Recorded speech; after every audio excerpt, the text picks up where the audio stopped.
In our fourth example, we have a fraction in our expression. So we see that we are going to have to use the quotient of powers most definitely. But we have two terms here on the denominator of the fraction, and they both have the same base of w.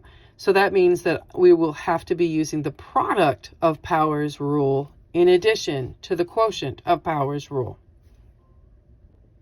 Since it is my denominator that has two terms in it, let's start there and just begin simplifying our number of terms.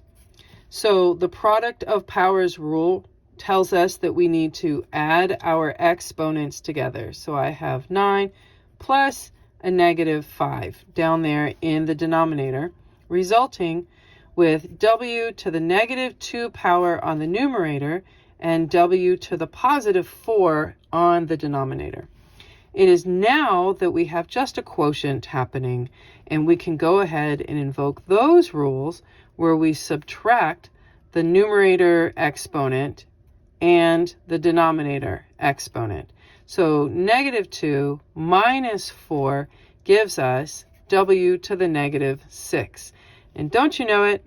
This is a negative exponent, which means that yet again, we have to invoke our negative exponential rules, which we've previously covered, so that we can make a positive exponent with 1 over w to the positive 6th power. And there you go.